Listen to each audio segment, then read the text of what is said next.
I wanted to apologize for not making a video in so long. God hasn't given me any more messages recently, so hopefully everything's going to be okay. The big message he gave me before was about the pandemic, maybe about 6 months before the pandemic started in China. And he had asked me a long time ago if he ever gave me a message, how many times would I like it confirmed? And I came up with a number, and he asked me why I chose that number. And I said, well, it's a prime number and a couple other reasons. And he said, okay. And it was a big number, but I knew he could do it. So then he gave me other minor messages to warn me of minor things in my life. But when I added everything up, it came up to that exact number that we had agreed on the first time. And I did come up with another message I was going to give. It was about my life. And I said I was just going to set it aside. I had written it all down. And I said to God I was going to wait until he said it was okay to post that. And then the odd thing was, I got a response in the oddest way. The comedian Jim Gaffigan, who I find funny mostly, was on the Sunday morning show, and he was talking about writing his own eulogy.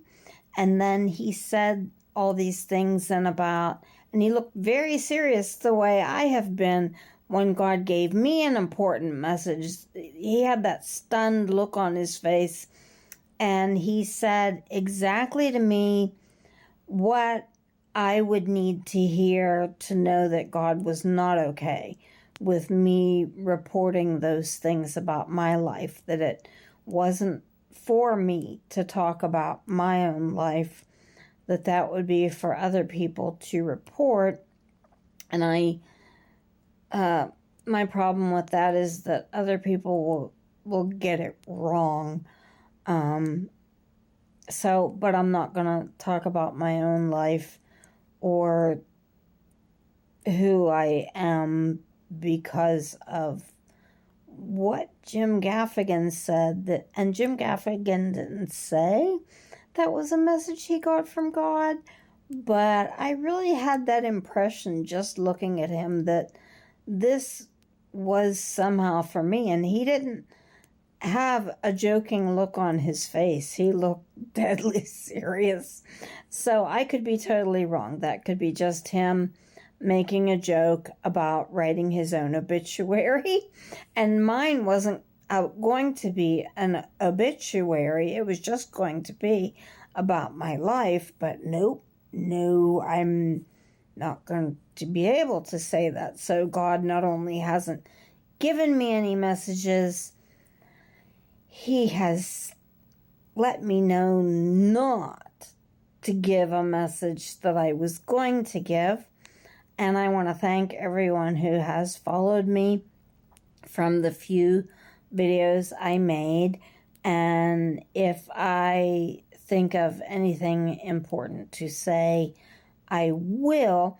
The only other thought I had was that I saw that I had an email that the Jubilee Year was going to start in 2024, but I had calculated the Jubilee Year to be last year, the year that ended with 2023, because when you took the biblical year before that, the Jubilee Year is the 50th year. So you count the 49th year is what starts. And when I divided the biblical year the year before, in 2022, the biblical year, I divided it by 49 and got a whole number. And that told me the next year was the Jubilee Year. So I already observed the Shemitah year of not doing anything with the land and then left my land alone again the next year for the Jubilee Year. And now people are saying the Jubilee Year is this year, so I don't know how they're getting that, but I just went straight up, like, this year is 5784, and 5784 isn't going to divide by 49 correctly. There's my cat yelling, sorry. They picked the most inopportune time. I'm waiting to get them neutered until my husband I'm separated from makes the appointment, because I need him to pay for it, and I don't have a car, so he needs to drive the cats wherever they're going.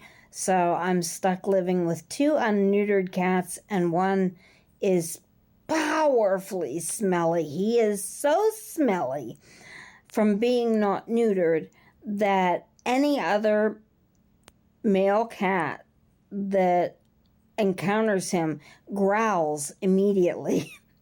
And then this little kitty that I have, who is the tiniest cat I've ever owned, thinks he's got to fight this other cat. So he just recently had his first vet appointment, and it was a walk-in vet place that does regular appointments but on a walk-in basis, and they don't do neutering, so I still have to take him somewhere else for that. And we got all his health problems all fixed up, but they had big windows on 3 walls of the exam room, and another little kitty went into the next exam room, and I had pointed out to my ex-husband that was there to take us and pay for this, that, oh, look, the other kitty's in the other room, and my cat went into his carrier because they were waiting to see what his blood results showed and what his urinalysis showed, and the other kitty finally spotted my cat that has such a powerful stink in our room, and he immediately started growling in the next room. And if my cat could have rolled his eyes, he would have, because I have 2 of these cats in my house. Sometimes I have to separate them so that they don't fight each other. And my little kitty that with the powerful smell, he knows when he's in a room with all the doors shut, no other kitty can get to him, and he calms down immediately because he knows he's safe. And so he felt safe in that exam room because he had walked all 4 sides of it and saw that the door was shut and nobody was coming in, and I had reassured him, you're safe in here. No other kitty can get to you. So when that other kitty growled at him, I laughed. And I couldn't see my cat, but if a cat could roll his eyes, he would have rolled his eyes right then. So that's the most lighthearted thing I have to say. And I haven't had any other messages from God, and I would say no news is good news so far, unless he's getting ready to tell me something else. So I hope you all have a nice day.